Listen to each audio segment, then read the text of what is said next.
لیکن یہ ultimate solutions ہیں، لیکن آن ٹیبل ہیں. لیکن آج فیلڈ مارشل کا وہاں جانا یہ اس لیے بڑا کرٹیکل ہے کہ یہ اب فائن ٹیوننگ ہو رہی ہے ایم او یو کی، اور جو ڈپلومیٹک چیٹر تو اسلام آباد میں اور بھی بڑی انٹرسٹنگ ہو گئی ہے. اب تو یہاں ہم اس قسم کی باتیں بھی سن رہے ہیں کہ دیکھیں ٹرمپ صاحب اگر یہ اگریمنٹ ہو جاتا ہے، پہلے میمورنڈم آف انڈرسٹینڈنگ ہوگا، ایم او یو ہوگا، جس پہ عراقی صاحب نے لاسٹ ٹاکس کے بعد کہا تھا کہ ہم صرف کچھ انچ پرے تھے اس ایم او یو کے، لیکن امریکہ نے اپنی ڈیمانڈز اور بہت زیادہ پھیلا دیں اور گول پوسٹ چینج کر دیا، شفٹنگ گول پوسٹ، جو ٹپیکلی ہمیشہ امریکہ کرتا ہے، ورنہ ہم نے یہ اس پہ بھی کچھ چیزیں ہو جانی تھی. اینی وے خبریں یہ ہیں کہ اگر ایم او یو ہوتا ہے تو وہ اس لیول پہ ہوگا، جے ڈی وینس ہوں گے اور ادھر سے اسپیکر صاحب غالباف ہوں گے، سارے لوگ ہوں گے.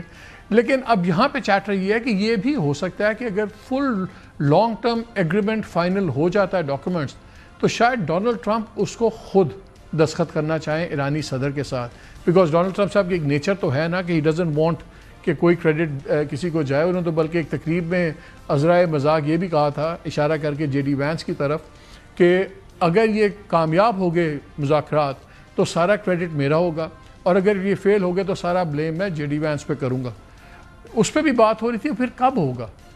ایک خیال یہ بھی ہے کہ مئی کے اندر، مئی 15 کو ان کا دورہ ہے چین کا، اور ہو سکتا ہے اس سے پہلے پتہ لگے جی ہاں فلائٹ رک رہی ہے سب کچھ. لیکن ٹرمپ صاحب ان دا مین ٹائم اپنی باتیں کرنے سے مین ٹائم باز نہیں آتے. چائنا کے اوپر انہوں نے بڑا مزدار آج ایک ٹویٹ کیا ہے. پہلے تو وار کا میں آپ کو بتا دوں، وار تو انہوں نے جب ان کا انٹرویو ہو رہا تھا انہوں نے کہا کہ I think it's close to over, یا I view it as very close to being over, کہ میرا خیال ہے بالکل اب آخری موقع پہ چیزیں سب کچھ ہو جائیں گی سب کو. لیکن ساتھ ہی کہتے ہیں نا، لیکن اگر نہ ہوئی تو ہم جنگ کے لیے بھی تیار ہیں. لیکن ان کا چائنا پہ بڑا مزدار ٹویٹ تھا. انہوں نے کہا کہ میں جب جاؤں گا تو وہ مجھے پریزیڈنٹ شی جن جو ہیں he will give me a big fat hug when I get there in a few weeks, اور they have agreed not to send weapons to Iran. ایسی بات نہیں ہوئی تھی.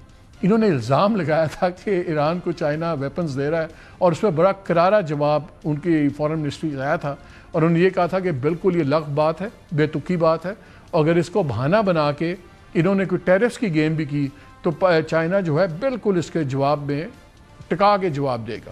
اس کے بعد چائنا کی فارن منسٹری نے پچھلے 48 گھنٹے میں بڑی سخت سٹیٹمنٹس دی ہیں اس جنگ کے اوپر، اور ان کا کہ یہ جو بلاکٹ خاص طور پہ ہے، بلاکٹ کو تو انہوں نے بالکل اڑا کے رکھ دیا. بڑی جتنی ان ڈپلومیٹک لینگویج ہو سکتی سخت، تو وہ اس طرح کے الفاظ استعمال ہوئے ہیں. اور انہوں نے تو یہاں تک بھی کہہ دیا کہ یہ جو ہم لا آف جنگل کی طرف واپس جا رہے ہیں، دنیا ایسے نہیں چل سکتی. So I don't know if he is going to get a big fat hug or what, لیکن this is Trump for you. So China بھی اگریسو ہو گیا پچھلے 2-3 دنوں میں. رشیا نے تو آج پھر ایک نئی انہوں نے بھی چھوڑ دی کہ جی انویسٹمنٹ تو پیسفل ان کا حق ہے. خیر وہ ایک نیگوشیبل پوائنٹ ہے. میں بات یہ کر رہا ہوں کہ ہر بندہ ان سٹیک جس کا سٹیک ہے اب بڑی کلیئر پوزیشنز لے چکا ہے. انہوں نے کہا تھا کہ میں بلاکٹ کروں گا، جو جی سارے آ رہے ہیں، ویسٹرن آ رہے ہیں، نیٹو آ رہا ہے، اسپین سب نے انکار کر دیا، فرانس نے بھی انکار کر دیا، انگلینڈ یو کے نے بھی انکار کر دیا. نو بڈی ہیز جوائنڈ دا بلاکٹ. کسی ویسٹرن ملک کا کوئی بندہ بلاکٹ میں نہیں آیا، کوئی بندہ ان کی وار کا حصہ نہیں بنا. اب نظر یہ آ رہا ہے کہ نیگوشیٹڈ سیٹلمنٹ ہی سلوشن ہے، but at the same time ہم دیکھ رہے ہیں کہ فل بلڈ اپ بھی ہو رہا ہے. اب قریباً تعداد چلی جائے گی ان کی 50,000 کے قریب تو فوجیوں کی تعداد چلی جائے گی جو اس ایران وار کے لیے یہاں پہ لائے گئے ہیں. درجنوں جہاز ہیں، ڈزنز آف پلینز ہیں، سب کچھ ہے. تو ایک یہ بھی امپریشن بن رہا ہے کہ ٹرمپ شاید لڑائی کے لیے بھی تیار ہے، لڑائی جو افورڈ وہ نہیں کرتے. دس از دا جس کو کہتے ہیں ڈاکوٹمی آف دا سچویشن، ایک عجیب سی چیز بنی ہوئی ہے. اب یہ بات یہاں سے آگے کہاں جائے گی؟ لگ یہ رہا ہے کہ امن جیت رہا ہے، but at the same time جب ہم یہ پیرلل سٹیپس دیکھتے ہیں تو کچھ تھوڑا سا خطرہ بھی لگتا ہے.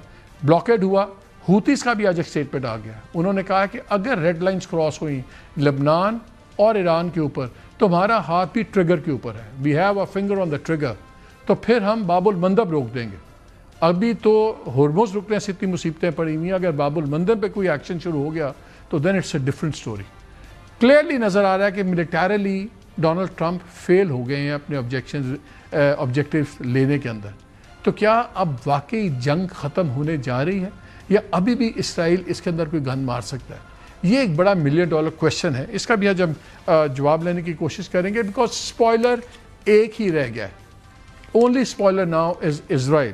اور اسرائیل کا ایٹیٹیوڈ آپ دیکھیں, کل اس کے پرائم منسٹر نے کہا کہ جب جے ڈی وینس وہاں سے نکلے تھے, پرسوں کی بات ہے, جے ڈی وینس نکلے اسلام آباد سے, تو انہوں نے مجھے فون کر کے رپورٹ کہا اور انہوں نے اپنی کیبنٹ کو بتایا, ہی رپورٹڈ ٹو می, جیسے کوئی آپ افسر سے بات کر رہے ہوتے, as does his administration every day, جیسے کہ پوری ٹرمپ ایڈمنسٹریشن ان کو رپورٹ دیتی ہے کہ یہ ٹاکس کہاں سے جا رہی ہیں. ایک تو وہ ایروگنٹ ایٹیٹیوڈ بھی ہے, لیکن ہم نے یہ بھی دیکھا کہ ٹرمپ کے کہنے پہ بیروت کی بامبنگ رک گئی. ساؤتھ لبنان میں قتل عام ہے وہ چل رہا ہے, لیکن بیروت کی بامبنگ رک گئی. سو لگتا ہے کہ انفلوئنس چلتا ہے جہاں ڈونلڈ ٹرمپ چلانا چاہتے ہیں. So as we stand today, Middle East سارا they want peace, Iran wants peace, امریکہ کو بھی امن چاہیے, پوری دنیا کی اکانومی کو اسٹیبلٹی چاہیے, بیکاز اب تو سارے ایکسپرٹس کہتے ہیں کہ ایران کو کچھ بھی نہیں کرنا, صرف اس نے ہارنا ہی, جو نہیں صرف ہارے گا نہیں تو یہی اس کی فتح ہے, اور امریکہ اگر نیست و نبود نہیں کرتا تو اس کی شکست ہے. تو اب یہ طے ہو گیا کہ امریکہ نہیں کر سکتا. This is where we stand today. اور پاکستان آج ایک کرٹیکل رول کر رہا ہے, اور آئی تھنک یہ جو میٹنگز ہیں دو بڑی ہی کرٹیکل ہوں گی, جو آج فیلڈ مارشل عاصم منیر کی یہ ٹاکس ہوں گی تہران کے اندر, بیکاز ان کی ٹاپ لیڈرشپ سے ہوگی. آپ کو یاد ہے جے ڈی وینس نے ایک بات کی تھی, اس نے کہا ہمیں ڈائلاگ میں یہ لگا کہ یہ جو لوگ آئے ہوئے ہیں, غالباف صاحب اور اراغچی صاحب, ان کے پاس الٹیمیٹ اتھارٹی نہیں ہے کہ ڈیل کرنے کی, تو شاید ان کو اپنے صدر سے بات کرنی ہے, یا سپریم لیڈر سے کلیئرنس لینی ہے, یا IRGC سے لینی ہے. اب فیلڈ مارشل پہنچ گئے ہیں تہران میں سب لوگ موجود ہیں, اس لیے یہ بڑی کرٹیکل یہ میٹنگ ہوگی کہ وہ وہاں پہ کیا فیصلے یا کیا چیزیں سمجھا پاتے ہیں, کیا فیصلے کروا پاتے ہیں. بس وہ جب وہاں سے اڑیں گے تو کہیں نہ کہیں تو ایک ڈرافٹ فائنل ہوا ہوگا, اور وہی چیز پھر آگے فیصلہ کرے گی کہ آگے امن ہوگا یا جنگ دوبارہ ہوگی. ان تمام اینگل سے بات کرے گی.